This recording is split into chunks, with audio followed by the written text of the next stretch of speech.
Lucy Rahmawati punya album buat solo gitu, aku bareng sama Mas Dendi sama Nisa Hamzah jadi sessionnya Lucy Rahmawati. Oh, itu. Sebenarnya lagu Means to Me itu terinspirasi dari lagu-lagu Indra Lesmana. Mereka dapat bayaran tapi orangnya nggak terdaftar nih di LMK. Iya. Nah, itu dan akhirnya kan jadi unclaim. Aku pernah hubungin Umi Pipik.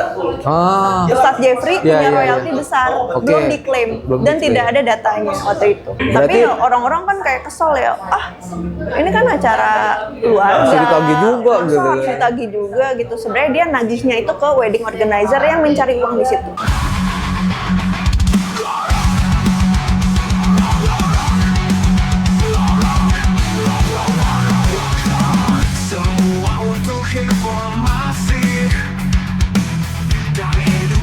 Generasi tentang musik. Oke. Assalamualaikum warahmatullahi wabarakatuh. Selamat sore semuanya. Sekarang kita ada lagi di Ngorok TV edisi Alsa. Jen Pialsa. Jen Pialsa ini drummer cewek. Tahun berapa ya? Sekitar 12-13 tahun yang lalu pernah ikutan proyeknya Mas Hari yang di Bandung. Ya, dia lupa nih. Lupa. Jadi waktu itu, drummer waktu itu masih muda sekali ya. Nggak kecil, muda sekali. Masih muda sekali. Jadi waktu itu ada proyekan itu. Nah, sempat waktu itu, gila keren juga nih drummernya, cewek lagi kan. Oke, sekarang ini kenalin Jen Pialsa. Kalau dipanggilnya biasanya Alsa. Biasanya dipanggil apa aja selain Alsa? Alsa, kalau di kampus di sekolah Jen. Jen. Jen dan Tarzan. Oh, Tarzan. Tua ya. Gue aja hampir nggak kenal tadi apaan ya. Ngelek Tarzan ya. Tarzan ya gitu. Ternyata gue lebih muda juga.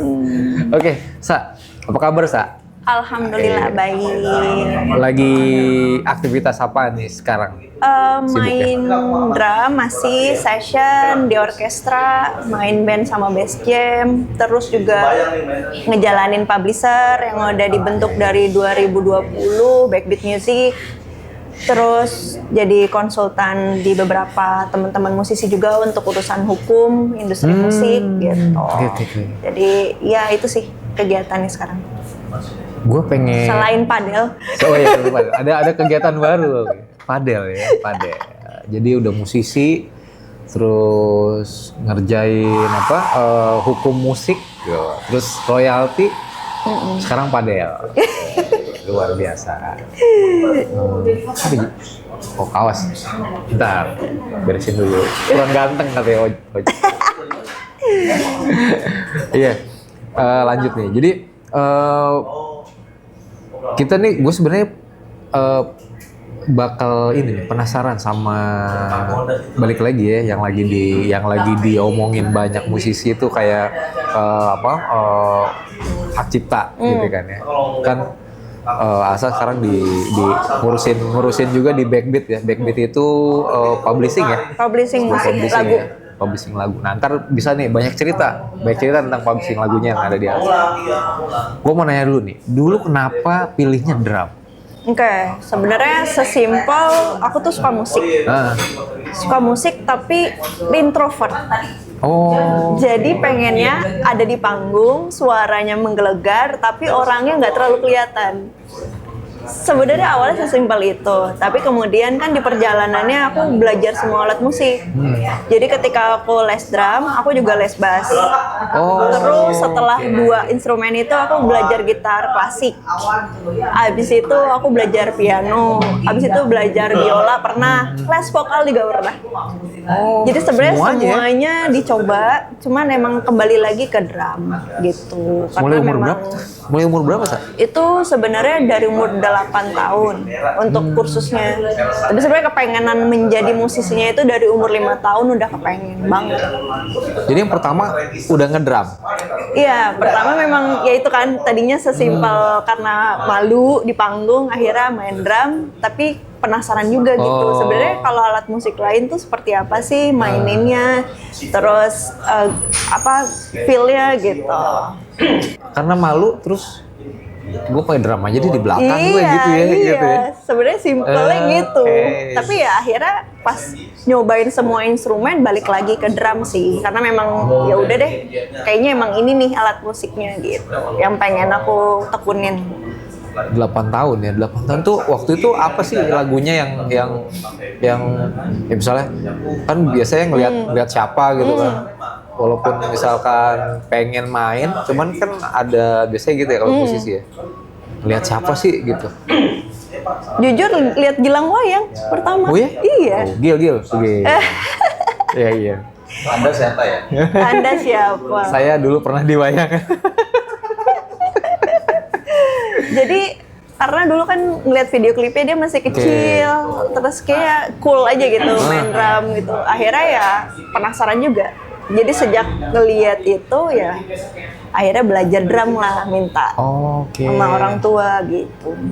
Oh pertama justru karena ngeliat video klip gitu kali ya? Oke. Apa lagu Damai itu kan? Iya. Yang di dalam studio tuh ya? Iya. Kan cute banget gitu anak kecil main drum. Iya.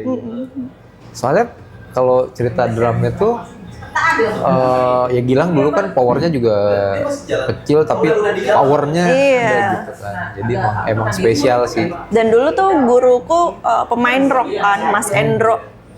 Mas Endro tuh dulu ngajar di sekolahnya Sandi Pas Band. Jadi ya serumpun lah ya pemain rock Yang di semua.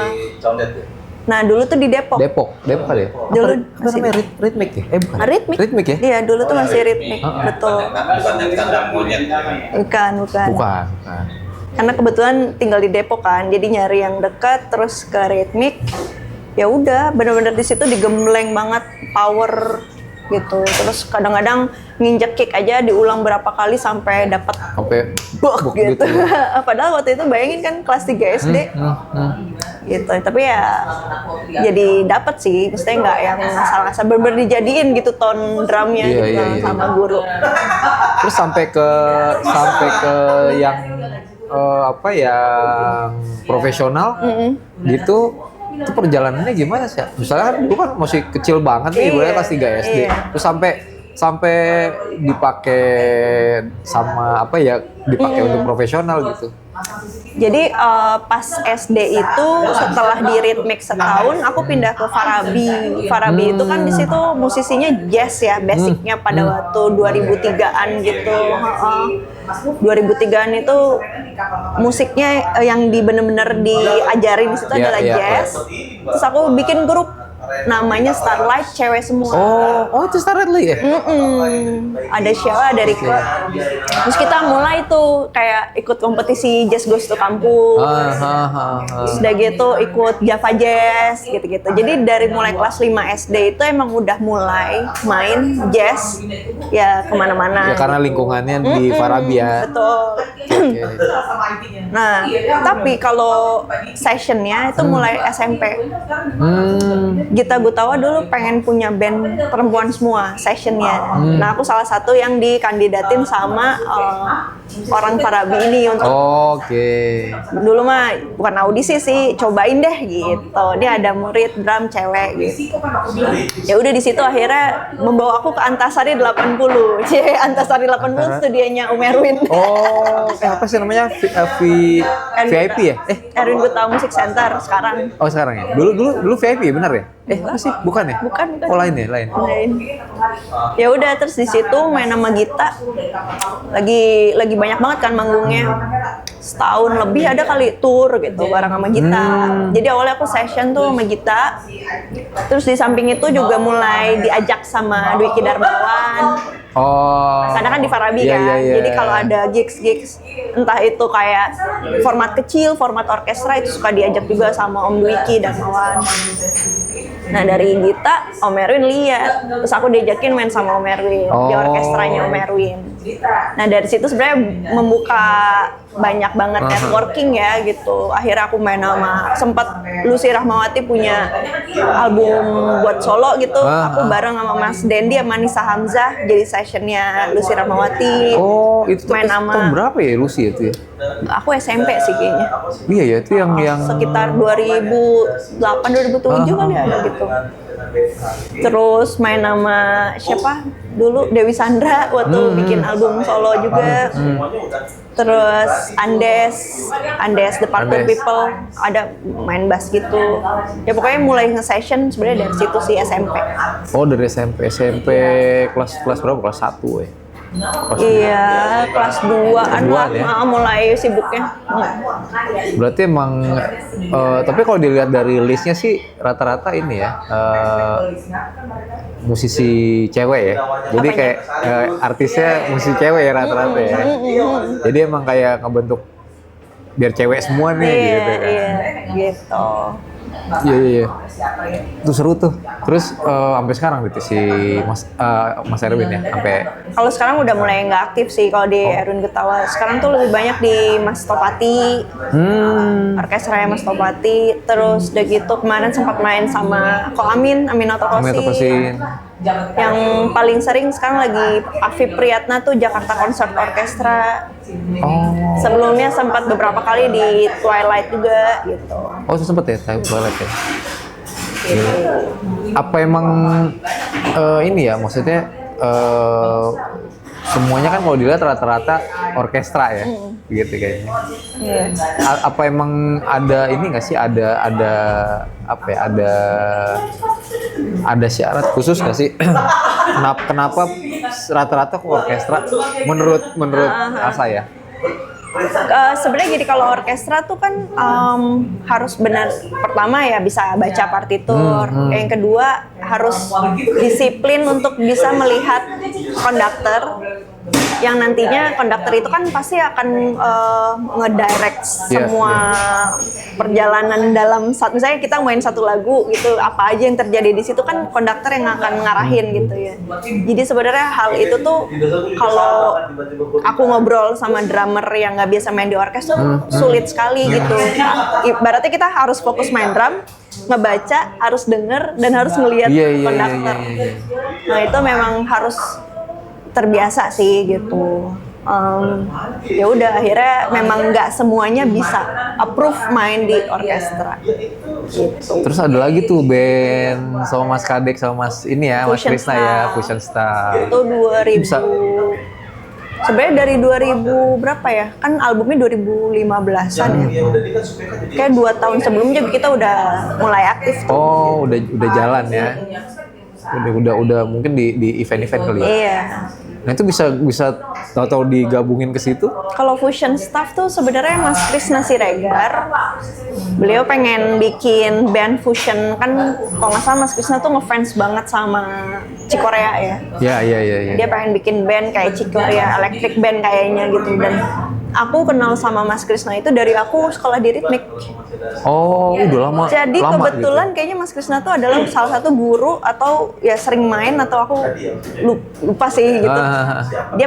Dia pernah cerita lihat aku main drum pas di ritmik. Terus dia kayak, "Oh, siapa nih cewek kecil gitu. Kamu kapan-kapan suatu waktu main sama saya ya," katanya Iya. gitu.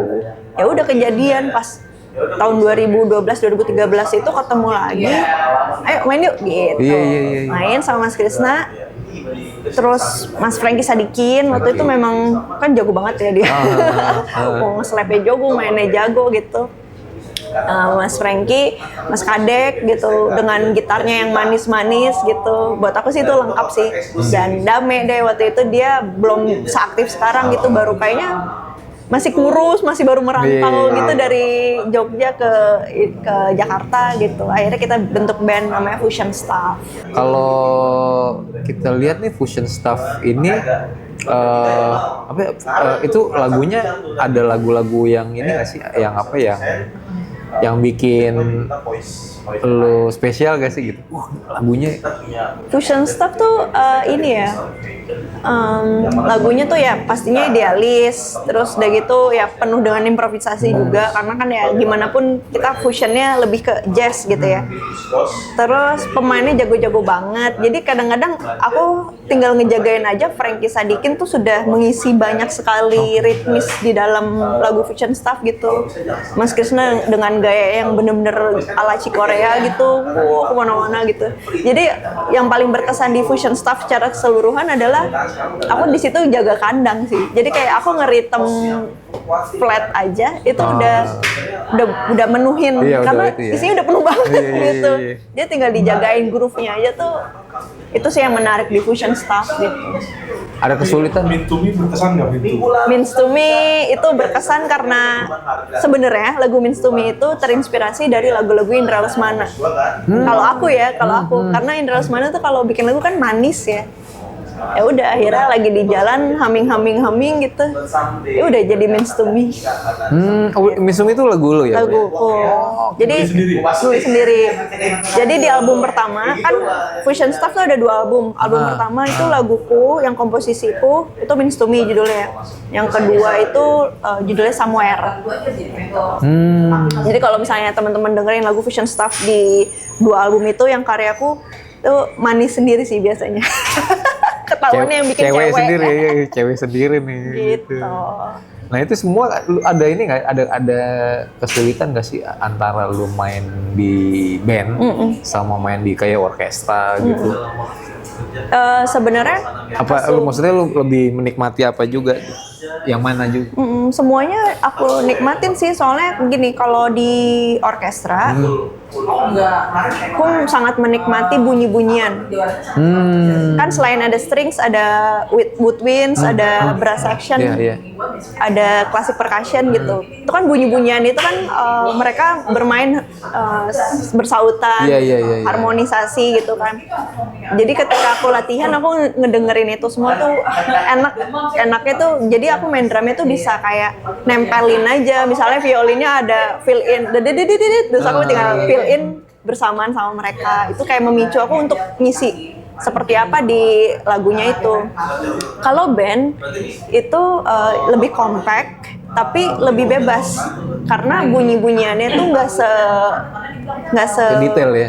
Iya, nggak detail dan nggak sebanyak itu. Jadi kita bisa mengisi di kekosongan. Misalnya cuma 5 orang pemain ya banyak, berarti kan space-nya yang bisa kita isi gitu ketika lagi main sama band gitu. Soalnya menarik ya kalau di orkestra gitu kan.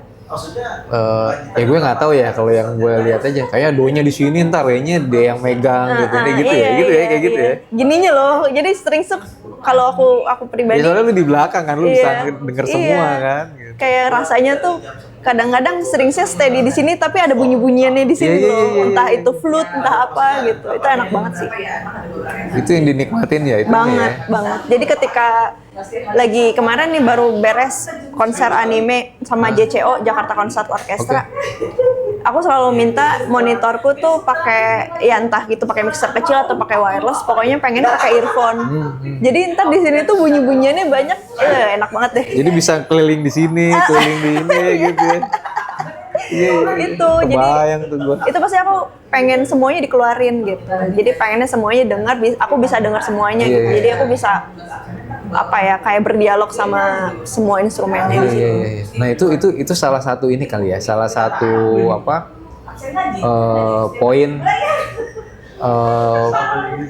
poin lu jadi mendalami si lagunya atau jadi mungkin itu jadi kenikmatan lu sendiri buat berada di lingkungan itu gitu ya.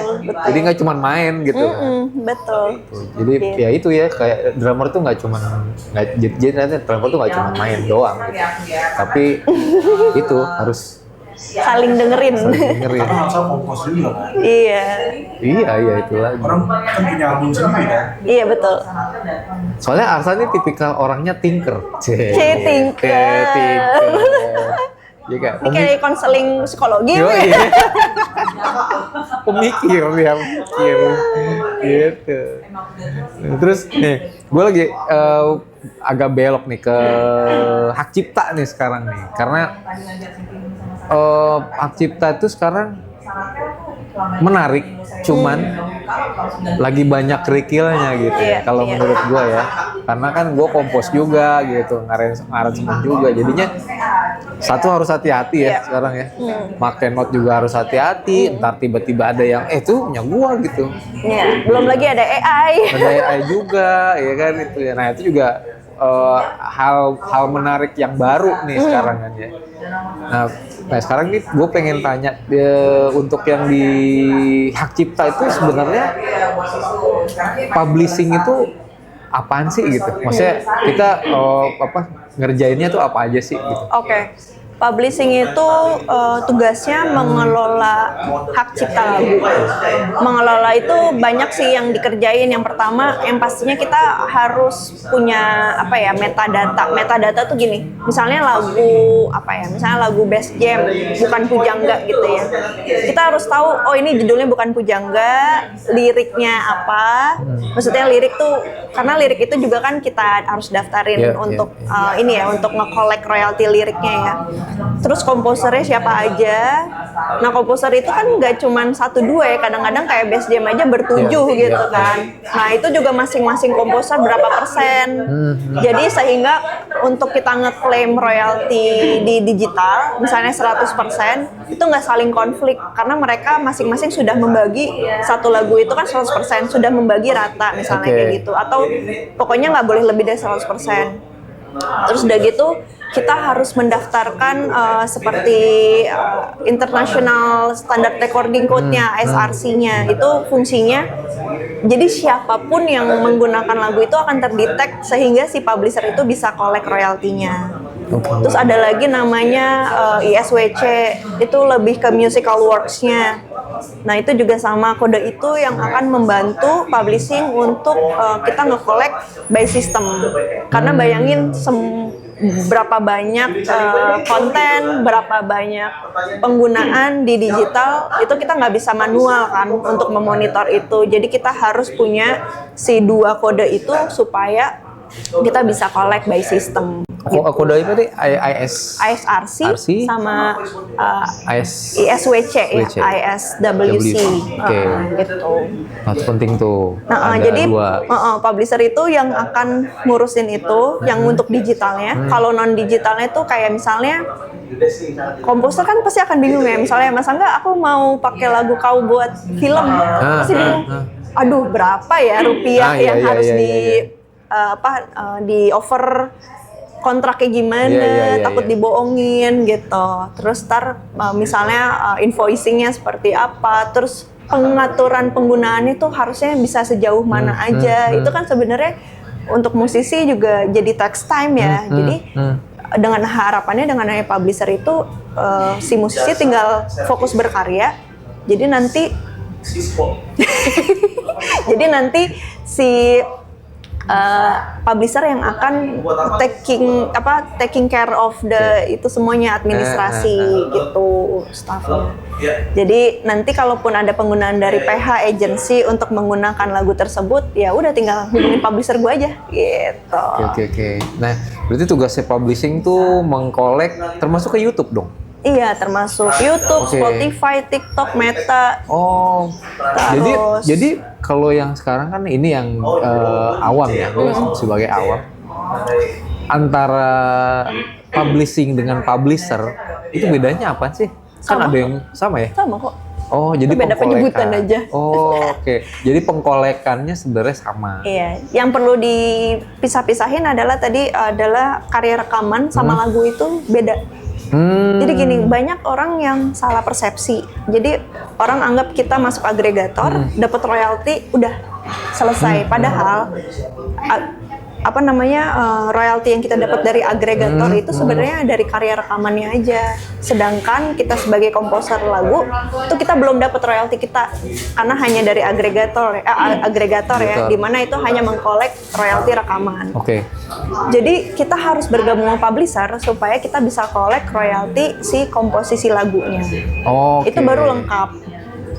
Belum lagi tadi kita ngebahas kalau kita bikin YouTube channel gitu kan. Iya. Kita bikin video. Nah, video sendiri itu juga punya royalti gitu dan itu bisa dikolek sama siapa MCN itu ya. MCN. Jadi sebenarnya itu beda-beda semua tuh. Oh, berarti gini, kalau kita upload di lewat agregator gitu ya. Itu kan master kita diupload. Iya. Terus kita upload video klip di YouTube gitu ya, let's say YouTube. Berarti itu nanti terklaimnya beda-beda ya? Iya, jadi katanya tuh YouTube akan membagi dua sumber royalti. Yang pertama videonya, which itu akan dikolek oleh yang ngupload videonya, master rekamannya. Kalau itu menggunakan master rekaman yang sudah beredar, itu akan dikolek sama agregator sama labelnya. Komposisi lagunya itu akan dikolek oleh publishernya. Oke. Itu kalau kita ngomongin YouTube ya. Ya kan karena selama ini kan YouTube itu kan ya bisa dibilang besar ya. Walaupun gini loh, gue nggak tahu nih di lu mengkolek itu juga nggak? Karena gue gini, ada sebagian konten yang gue naikin di agregator gitu. Ternyata laporannya sekarang ada beberapa konten meta yang lebih besar. Meta, betul. Iya, itu lagi lucu juga tuh. Iya. Jadi biasanya YouTube terus begitu itu, kok metanya gede ya gitu. Meta, TikTok tuh lagi lumayan sih. Iya. Tapi itu lo keklaim juga berarti? Diklaim juga? Oh. Jadi gini, TikTok tuh, jadi di Indonesia itu ada asosiasi publishing nih, namanya Apmindo. Apmindo itu punya member-member publisher. Karena gini, TikTok itu kan nggak mungkin dia ketok satu-satu publisher di Indonesia banyak banget ya. Jadi dia akan ketok Apmindo sebagai kayak satu pintunya untuk nanti dia akan sign, jadi koordinator lah. Gitu. TikTok Meta akan begitu, jadi dia kayak tolong dong bantuin koordinatorin supaya gue bisa dapat lisensi dari publisher di Indonesia. Oh berarti mereka kerjasama ke Apmindo, baru setelah itu ini lagunya ada di siapa nih? Justru gitu? publisher sih yang kerja sama si Apmindo, asosiasi untuk kayak yaudah lo koordinir deh, ntar kita bayar iuran gitu. Oke. Jadi asosiasi publishernya lah yang kayak bukan mengkuasakan ya, kayak menunjuk gitu Apmindo untuk bisa koordinir. Supaya memudahkan user ya. Dan kalau user belum apa-apa udah direpotin dia enggan loh. Iya. Berarti dari TikTok gitu. Itu maksudnya di koordinatorinnya sama si TikTok sih bayarnya langsung ke publisher. Gitu. Cuman secara negosiasi nge-reviewin kontraknya gitu, jadi kayak udah satu aja nih gitu yang mengkoordinir gitu. Tapi secara kontrak, license dan pembayaran sih langsung ke publisher masing-masing. Tuh guys, ini informasi penting sebenarnya. Jadi bagaimana tatanan itu ya yang mungkin kalau yang belum tahu ruwet ya, wah anjir ruwet banget. Cuman ya itu tatanannya begitu, berarti ya nggak usah khawatir ya, karena itu mereka juga udah punya sistem sendiri ya, kayak YouTube, resmi. Spotify gitu, itu udah punya ya. Jadi mereka udah pasti ngebagi dengan itu ya, maksudnya udah otomatis. Tapi tidak dipungkiri kadang-kadang kerikilnya ada juga ya, kayak misalnya beberapa kali memang negosiasinya alot misalnya, karena kan traffic itu kita yang tarik sendiri sebenarnya. Maksudnya gini, penggunaannya misalnya Spotify lagu misalnya siapa ya, lagu Rika Ruslan gitu di Spotify itu berapa juta pendengar gitu, itu traffic kadang-kadang kita tarik sendiri, tapi kita akan bagiin royalti yang dibayarkan oleh TikTok atau Meta, karena mereka tuh kadang-kadang bayarnya tuh ya udah pokoknya kita hitung market share aja gitu. Misalnya market share lagu-lagu di Indonesia tuh berapa sih gitu, berapa persen, dan ya dia bayarin misalnya berapa euro atau berapa dolar gitu, sehingga itu yang akan dibagiin ke komposer sesuai komposisi streamsnya nih seberapa besar kayak gitu. Oh, tapi tetap dari stream ya dapatnya. Karena kan gimana pun kan biar ibaratnya biar kredibel atau legit gitu ya, kita ya harus ada basic report streamsnya Iya, itu. iya, Jadi iya. kayak nggak ngasal gitu loh. Iya ngasih iya iya iya. uangnya. Ya, itu sebenarnya yang penting kan itu kan. Berapa sih streaming gue gitu. Nah kalau per stream tuh yang di maksudnya gini, per stream itu berapa rupiah sih yang di Itu sering banget ditanyain Iya kan? sih. Cuman Bener kan? nggak tahu ya kalau publisher lain. Kalau saya pribadi tuh ya mungkin selama itu masih normal, maksudnya nggak yang parah banget itu. Kami sih percaya aja sama perhitungan yang ada di misalnya Spotify. Kita Oke. terima report dari Spotify. Ya udah terima-terima aja gitu ya. Misalnya 0, berapa euro oke. atau berapa dolar gitu. Tapi kan yang penting dia jelas gitu. Bahkan kadang-kadang negara mana yang mendengarkan, terus berapa streamsnya gitu, berapa dolar apa berapa euronya gitu. Jadi report itulah yang akan kita olah, kita kirim ke komposer juga. Iya iya iya. Karena gini juga sih, gue dulu pernah di agensi periklanan. Jadi gue kayak yang mentelaah sendiri sebenarnya digital tuh hitungannya gimana sih. Jadi gue nggak tahu nih benar apa enggak. Jadi gue meyakini gini. Kenapa uang itu naik turun kan, fluktuatif kan, ya kan. Jadi kayak ya tadi Spotify ngasih, pokoknya streamingnya segini gitu kan. Kita percaya aja gitu kan. Jadi kalau menurut gua ini, jadi seberapa banyak iklan yang detik kan, yang detik itu lagi lagi keluar, ibaratnya gini. Biasanya kalau nge-ads itu kan fluktuatif juga ya, kalau lagi rame ya jadi mahal gitu kan, so jual mahal ya bener gitu. Kalau lagi sepi dia murah kan gitu kan. Nah pada saat itu saat dia beriklan itu dan memplay si lagunya itu lagi di fluktuatif yang mana nih, yang tinggi apa yang rendah gitu. Betul. Jadi itu yang bikin streamnya secara stream duitnya itu gue pada saat detik ini kok dapatnya kecil gitu. Betul. Ya karena dan sekarang nilai juga itu ya. memang tidak dipungkiri digital lagi turun banget. Katanya gosipnya adalah, ini gosip ya, semakin banyak rilisan. Oke. Dengan banyaknya rilisan itu potongan kuenya semakin kecil. Itu juga potensi. jadi faktor. Jadi faktor ya. Oke. Nah jadi kalau faktor kayak gitu, kita nih sebagai musisi yang merilis itu harus gimana ya? Kan makin banyak nih kecil. Jadi apa yang harus kita lakukan nih biar Iya, mau nggak mau ya kita harus ngebus itunya lah, promonya ya. Maksudnya apakah dari yang kecil itu kan pasti kan ada yang besar-besarnya Iya, gitu ya. Ya kalau mau besar ya harus streamsnya harus tinggi lah gitu. harus tinggi ya? Ya mau nggak mau harus promo ya. Iya. Jadi nggak bisa yang begitu rilis terus Udah aja. udah gitu kan. Atau gini, sepenting apa sih misalnya gini, ini kan sering nih teman-teman tuh, gue mau rilis kalau bisa secepatnya kan gitu kan. Kalau bisa 3 hari rilis 3 hari deh gitu kan. Sebenarnya bisa aja gitu.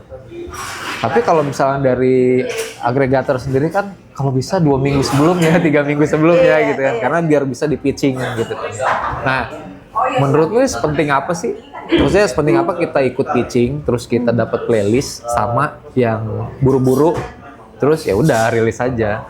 Iya, jadi kalau pitching itu ya betul masuk ke playlist ya, harapannya kan orang nggak kenal sama lagunya atau nggak kenal sama rilisannya itu tetap mendengarkan karena dia nge-play si playlist itu kan. Iya. Tapi selain itu juga Spotify itu sekarang kayaknya lebih khawatir ya, banyak banget rilisan yang dirilis terus ya udah nggak ada promosinya gitu. Jadi kadang-kadang Spotify itu punya program untuk iklan. Jadi iklan tuh gini, misalnya laguku nggak terlalu terkenal tapi karena orang itu nggak nggak langganan premium, kadang-kadang kita dengerin shuffle lagu lain keselak. Iya, Nah itu tuh program dari Spotify supaya ada orang yang mau dengerin lagu ini yang nggak ada pendengarnya Dipaksa gitu. ya kayak gitu ya. Tapi negatifnya adalah si program promo Spotify itu ngurangin royalti dari si artis yang pendengarnya kurang itu. Oke. Jadi nggak dipungkirin juga kadang-kadang ada report yang minus-minus gitu. Iya benar. Iya gitu. Jadi gitu, pitching itu penting untuk ya itu biar playlist Biar playlistnya naik. kita masuk terus ya streamnya Play-nya naik gitu ya, streamnya. Terus tapi gini, ada juga sebenarnya pembagian di DSP tuh tergantung pembagiannya dari si royalty subscribe atau royalty yang non subscribe itu juga berpengaruh. Karena gini, performing rights itu ternyata juga collect digital. Tapi kalau performing rights itu dia lebih banyak ke AdSense. Tapi kalau mechanical dia lebih banyak di orang-orang yang subscribe. Jadi gini, ibaratnya misalnya kita ngomong 3/3 ya. Kalau non subscribe kan berarti ada AdSense yang akan masuk ya ke DSP-nya. Berarti itu 2/3-nya itu akan masuk ke performing rights. Nah, kalau berarti 1/3-nya mechanical ya. Nah, tapi kalau itu non subscribe yang subscribe yang nggak ada iklan itu 2/3-nya masuk ke mechanical publisher, 1/3 ke performing rights gitu. Aturannya begitu. Berarti di performing right gede ya? Kalau karena gini kan, yang gratis masuk ke sana, sementara traffic gratis, ibaratnya gratis ya, gratis, ya pasti mayoritas ya. Bandingannya kan gede banget kan jauhnya ya kan. Jadi kalau orang Indonesia ya suka gratis. iya, nggak apa-apa deh gue nunggu iklan dikit kan gitu. Padahal itu kalau dilihat di report kan yang unsubscribe, namanya apa sih, unsubscriber ya kalau nggak salah deh. Ya, yang gratisan lah ya. Yang gratisan itu 100.000 misalnya pendengar, yang subs cuma 10.000 gitu kan ya. Berarti yang ini kan larinya terbanyak ke performing right ya, berarti makanya, gitu ya. Oke. Sebaiknya komposer tuh bergabung juga sih di performing rights. Kedua-dua ini ya, biar duitnya banyak ya. Duitnya banyak dan lebih inklusif gitu, semuanya dapat gitu. Iya. Karena kan ya mau nggak mau kita kan harus berdampingan mechanical performing rights itu. Kita sebagai komposer ya kalau mau 100% dapetin haknya ya harus bergabung di dua tempat semuanya itu. ya. Sebagai komposer ya. Iya. Terus gini kan, lu pernah di WAMI ya? Pernah di performing right ya? Lu pernah ketemu juga di WAMI. Daftarnya dulu sama Al sama ya? Iya kayak waktu itu ya? Iya dulu ya. Udah jadi mimin. Nah, kalau kita bicaranya WAMI lah misalnya gitu ya, performing right. Itu pengen meluruskan juga sih sebenarnya gue. Jadi maksudnya gini, selama ini kan ribut-ribut masalah performing right ya, sebagai LMK performing right. Itu menurut lu waktu lu pernah kecebur di dalam WAMI, pergerakannya kayak apa sih gitu? Pergerakan apa ya?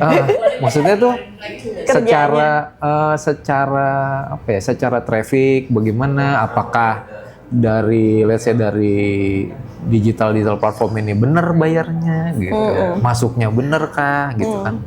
Okay. Kan ada kan kadang-kadang ada persepsi yang di luar juga, mereka ketidakpercayaan sama LMK nih sekarang lagi besar banget kan kepercayaan sama LMK. Nah sekarang apakah mereka itu apa sih platform ini bener nggak sih dia bayar ke WAMI itu gitu? Jadi 5 tahun lalu kan ya benar aku pernah bekerja di salah satu LMK yaitu WAMI. Kalau secara database karena aku sering tektokan ya, kan membership juga pasti tektokan juga sama bagian database. Buat aku secara sistem sih oke ya, karena nggak manual, nggak pakai tulis gini.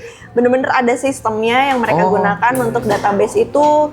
Terus mereka juga gabung ke CISEC kan, organisasi CISEC gitu. Jadi kredibel lah gitu untuk bisa bisa apa ya ibaratnya bekerja sama dengan pihak-pihak di luar sana kayak gitu-gitu. Terus udah gitu royalti cenderung aman sih, maksudnya mereka punya jadwal yang tetap gitu. Walaupun karena kita kepentoknya dengan undang-undang yang bilangnya selama bayar itu tidak melanggar gitu kan. Di performing rights tadi kita udah bahas gitu. Iya. Nah, itu sebenarnya juga jadi bumerang bagi LMK. Mereka dapat bayaran tapi orangnya nggak terdaftar nih di LMK. Nah, itu dan akhirnya kan jadi unclaim. Iya.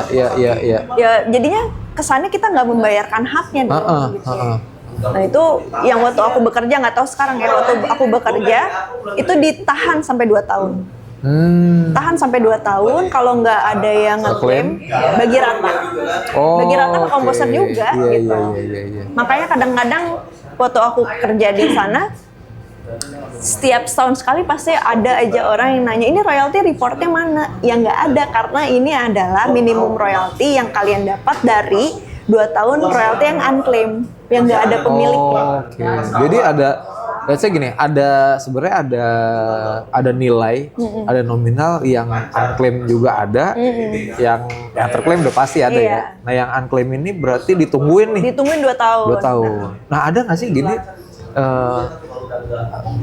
Kita maksudnya dari LMK ya, dalam ini WAMI ya, kontak gitu misalnya, gue tahu nih lagunya nih, gue kontak deh gitu, atau Jadi gini, dulu aku kerja di WAMI tuh nggak lama sebenarnya, probation doang. iya. 3 bulan Oh berarti doang. waktu gue ketemu tuh 3 bulan doang ya, pas banget. Jadi selama 3 bulan itu, sebulan pertama aku masih maksudnya masih adjust gitu. Ini Iya, gua iya. ngapain sih gitu. Kerja gua ngapain, sistemnya seperti apa, masih belajar. Di waktu 2 bulan 3 bulan itu kerjaanku adalah aku ngelihat report. Iya. Terus aku filter yang tidak ada data, rekening nggak ada, alamat nggak ada, nomor telepon nggak ada, Oh, PR juga tuh ya? nggak ada apa-apa. Tapi orang-orang ini dapat royalti besar sekali. Oh, Akhirnya setiap hari kerjaanku adalah aku melototin, oke, siapa? Aku pernah hubungin Umi Pipik. Ah, Ustadz Jeffrey Iya, punya iya, royalti iya. besar, Oke. belum diklaim Belum dan diklaim. tidak ada datanya waktu itu. Carilah kontak mana ya, lewat sosmed, lewat apa, akhirnya dapat. Tahu apa? Pas aku pertama kali menghubungi Umi Pipik, dibilangnya ini dari mana ya? Dia takut penipuan. Oke. Gitu, karena aku bilangnya gini, saya dari LMK WAMI mau mentransferkan royalti dari almarhum Ustadz Jeffrey. Mohon dibantu ini Data. kelengkapan data, Iya. termasuk nomor rekening.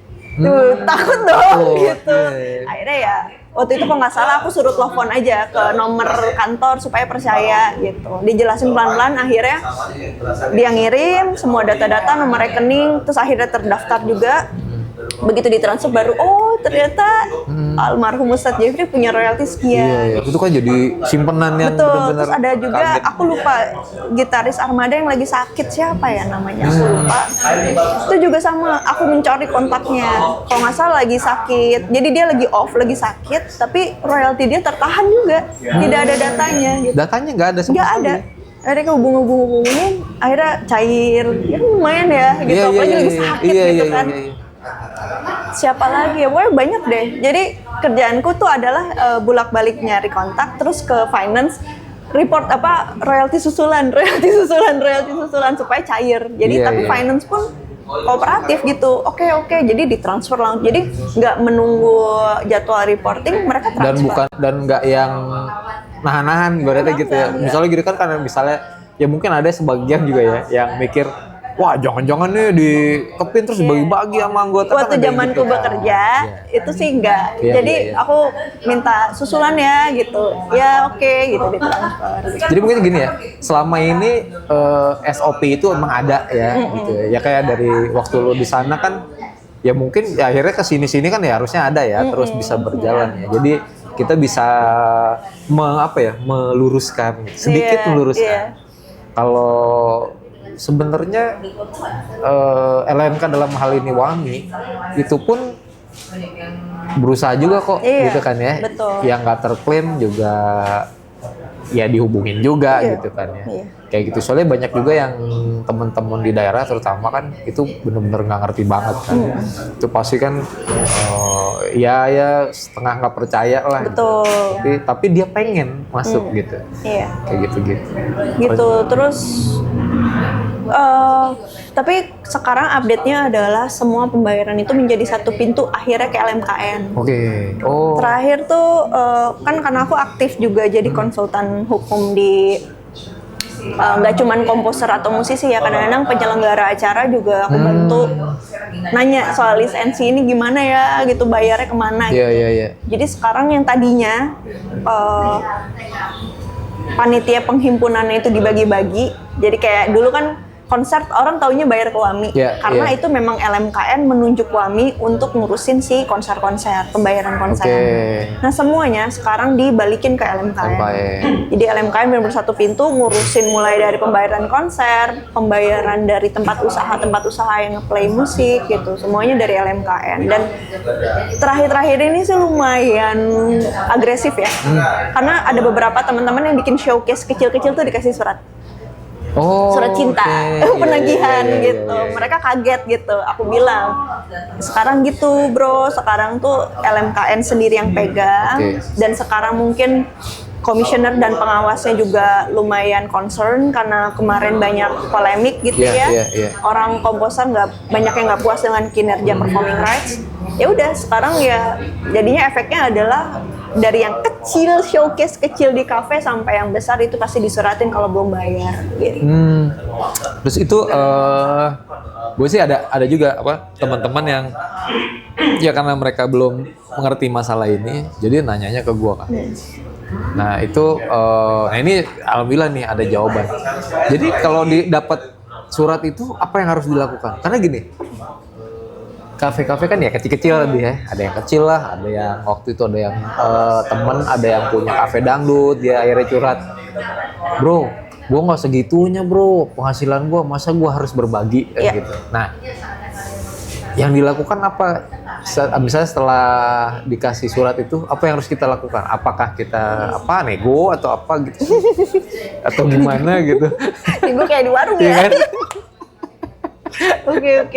Jadi sebenarnya kita kalau ngomongin tadi ada dua hal sih. Yang pertama, kalau aku tadi ngomongin showcase di kafe tuh, ini dalam hal IO kecil membawa acara ke kafe untuk ada acara off air. Oke. Tapi ada juga orang ya kayak misalnya kafe punya coffee shop ngeplay musik. Nah, tapi dia merasa dia sebenarnya nggak seberapa nih coffee shopnya penghasilannya. Itu sebenarnya dua hal berbeda.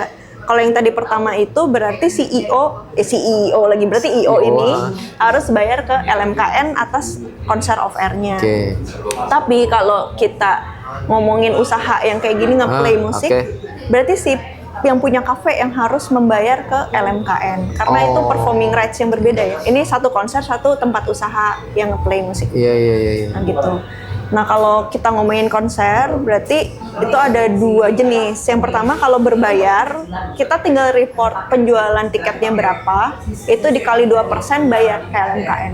Cuma 2%. 2%. Kalau misalnya gratis, berarti kita hanya bayarin dari total biaya produksi.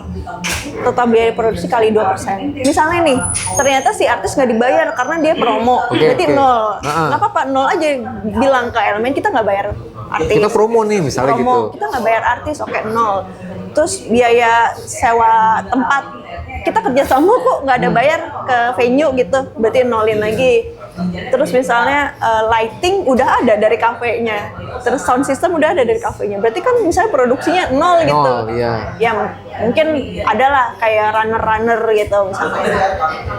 Ya let's say 500.000, ya udah report aja ke LMKN. 2%-nya dari 500.000 ya gitu ya. Gitu misalnya Oke. gitu. Ya tinggal kebijakan LMKN-nya aja. Aku kan nggak punya kapasitas Iya, untuk iya, berbicara iya. dari Iya, sisi iya. LMKN ya. Nah, tapi kalau ngomongin soal coffee shop itu betul, itu menjadi dilema. Itu menjadi banyak juga teman-teman kafe yang ngeluh gini. Kadang-kadang kafe besar itu kursinya banyak belum tentu penuh. Betul.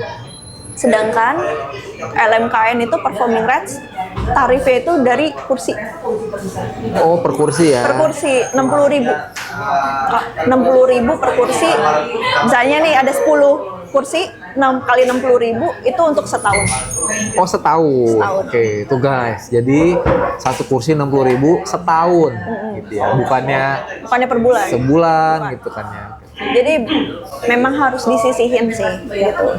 Jadi ya sebenarnya ya kalau kita nyiapinnya tiba-tiba Desember harus bayar terus uangnya nggak siap, emang itu berat sih. Cuman kalau kita udah menyisihkan gitu kan ya 60.000 satu kursi Iya, gitu. iya. Jadi ya biar saling menghargai aja lah. Iya. Kan tempat usaha kalian juga ada lagu yang di play, ada Iya. value. Kayak gini kan kalau nggak ada musik juga anyep ya. Iya. Apalagi suara burung kemarin nih Kak. Tapi gue nanya nih, suara burung tuh klaimnya kemana ya? Apa diklaim apa enggak sih? Aduh, itu Iya nggak sih? ampun deh. Jadi gini, suara Atau masuk ke dalam yang tadi unclaim itu lagi ntar. gini sebenarnya kan kita ngomongin, nah kalau suara burung rekaman, kita ngomongin karya rekaman kan. Oke. Karya rekaman yang nggak mungkin burungnya dong dia rekam datang Iya, ke iya, studio, iya, iya. nggak mungkin kan. Berarti Jadi yang ada punya- seseorang yang memproduksi Iya. sedemikian rupa sehingga si rekaman itu dijadiin Iya. ya rekaman gitu ya, Iya. dan akhirnya di play gitu. Karena banyak juga kan di tempat-tempat spa kayak ambience Iya, iya, ambience iya, doang. iya, iya. Itu kan pasti ada manusia yang bikin produksi Iya. rekamannya. Sebenarnya yang dinilai adalah itunya, bukan si burungnya. Iya. Dinilai adalah misalnya Mas Angga bikin musik yang banyak suara burung, terus nuansa Bali misalnya, itu yang harus dibayarin. Oke, berarti begini ya. Jadi yang merekam suara burung juga sebenarnya rugi ya. Yang merekam suara burung juga sebenarnya rugi kan. Ya harusnya yang nyetel suara burung Iya. itu juga bisa keklaim dari yang punya Rekamannya. audionya Iya, gitu. gitu. Jadi itu sebenarnya, tapi kalau secara awam kan jadi kayak kocak gitu kan. Oh. Gitu. Tapi ya gimana pun ada yang memproduksi dong, Iya, sound iya, iya. desainnya segala macam. Iya, iya. Jadi maknanya adalah royalti itu buat yang siapa nih yang mau produksi. Artinya bisa eksekutif produser gitu kan. Eksekutif produsernya Iya. si yang Pemilik punya master audio rekamannya. burungnya itu gitu. Kayak gitu. Nah, kayak gitu tuh ya. Jadi berarti tetap harus bayar ya. Terus ada lagi tahu yang dulu sempat viral adalah, bukan viral, maksudnya aku beberapa kali melihat konten-konten circleku adalah gini, mau ngeplay di mobil gitu. Terus misalnya ini lucu parodinya ya, suaminya mau ngeplay lagu ini, terus kata istri jangan nanti kena royalti. Oke, iya. Gitu. Itu mungkin lucu-lucuan, tapi buat orang awam takutnya. Iya. Wah, sampai Emang segitunya iya ya? gitu. Gue mau play lagu di mobil kena royalti? Enggak. Jadi performing rights itu diperuntukkan untuk orang yang mendengarkan musik di tempat umum yang komersial. Selama itu nggak ada komersial, aman. Oke, tempat umum yang komersial. Berarti kalau yang kawinan enggak, ya dong, kan bukan komersial, gitu nggak sih? Nah itu juga ada lagi tuh. Iya Jadi kan? kalau wedding memang dari sisi pengantin nggak komersial ya, karena ini acara keluarga. Cuman event wedding organizer nyari uang. Oke, iya. Ya kan? Band nyari uang. Fotografer nyari uang, videografer nyari uang. Jadi sebenarnya tetap ada nilai komersialnya dari sisi entertainment. Makanya performing rights juga tetap ditagih di wedding. Oke, di wedding. Tapi Berarti orang-orang kan kayak kesel ya, ini kan acara keluarga. Harus ditagih juga masa gitu. Harus ditagih juga gitu. Sebenarnya dia nagihnya itu ke wedding organizer yang mencari uang di situ. oh, berarti kalau wedding organizer-nya harus siap-siap ya kalau mau kalau mau dipanggil mau dipakai gitu ya. Itu harus menyiapkan persentase Iya tadi buat sesuai 2% tarif ya? juga. 2% tadi ya? 2%. Enggak, 2% kalau itu. Kalau wedding aku enggak. Oh, bukan. Lupa berapa. Oke, berarti ada tarif. lain lagi ya? Lain lagi. SK-nya ada lagi. Terus juga kan gedung dibayar juga kan, disewa juga kan sama pengantin kan. Gitu. Jadi sebenarnya ada nilai komersialnya dari sisi yang berbeda. Point of view-nya. Jadi dari gedung juga dapat dari dari entertain musiknya juga Dekor misalnya dapet, gitu. ya kan? Wah banyak. Itu larinya bukan kemana-mana ya, ke musisinya sendiri sebenarnya ya, ke komposernya sendiri ya, berarti gitu ya. Jadi sebenarnya itu menguntungkan banget ya harusnya ya. Iya. Berarti tinggal kita kepercayaannya kita ke LMK. LMKN. Terus kalau ini ada nggak sih yang dipercaya dunia misalnya gitu? Misalnya LMKN mana sih yang dipercaya dunia? Karena gini, gue waktu itu mau daftar hak cipta lirik, apa sih namanya tuh? Lirik ya gitu ya, lirik. Nah lirik itu ini pengalaman sih, lirik tapi dia maunya dapat kode dari LMK di negara setempat gitu. Nah kalau kayak gitu itu harus diambil dari kita harus harus naruh di mana nih? Kan LMK kan banyak nih, macam-macam kan. Nah bagaimana kita tahu bahwa LMK itu ada di perwakilan dunia, kan itu internasional biasanya kan. Iya, sebenarnya memang sih di luar negeri itu masing-masing negara itu LMK cuman ada 1 atau 2. Kalau di Indonesia Oke, banyak banget iya. kan ya. 13 ya? 13. Ih, banyak nggak tahu nggak ngitung. Kayaknya 13 deh. Kalau di luar negeri itu cuman CMO ya, Collective Management Organization Oke. tuh komposisi lagu 1, karya rekaman 1. Jadi masing-masing negara paling cuma 2. Oke, masing-masing perwakilan tuh ya, yang wakilin komposer, sama wakilin produser. produser. Oke. Nah, Indonesia banyak banget gitu ya. Kalau di luar negeri sih udah nggak ada isu ya. Mereka Karena dia doang udah gitu. iya, mereka tinggal kayak misalnya nih si Jerman, Gema, dia nge-collect performing rights di negaranya, tapi ternyata ada lagu-lagu Indonesia yang di-play di Oke. Jerman. Ah, gitu. oke, oke. Itu berarti gimana tuh? Gema tinggal distribusi ke CMO di Indonesia. Siapa CMO di Indonesia yang ditransfer? Nah, oke. itu pertanyaan Yes, berikutnya yes, yes. kan. Nah, itu kalau nggak tahu kalau aku salah ya, ini asumsiku adalah ya berarti yang bergabung dengan organisasi Internasional itu. internasional itu. Oke. Gitu. Iya. Sebenarnya gitu sih. Nah, gimana kita taunya itu kerjasama tuh? Atau mungkin Ya yang kita secara umum tahu kan ya emang Sisek itu ya. Sisek, Aku nggak tahu iya, ya kalau iya. kalau Sisek itu ya berarti Wami dong gitu. iya. Ini tambah ini gitu ya. Gitu sih. Panjang ya. Iya tuh, lu bisa sekarang gini ya, bisa melihat ya, maksudnya gini, bagaimana cara kita melihat memilih tempat perlindungan lagu yang yang terpercaya gitu. Gitu. Kita jadi sekarang ini kita bisa lihat nih mana yang terpercaya, mana yang setengah terpercaya gitu, dari mulai agregator kah, Iya. dari mulai publishing kah, publishing dan publisher itu sama, terus dari mulai LMK-nya sendiri gitu. Jadi itu yang teman-teman, balik lagi ke teman-teman mana yang dipercaya. Iya, udah scouting aja sih.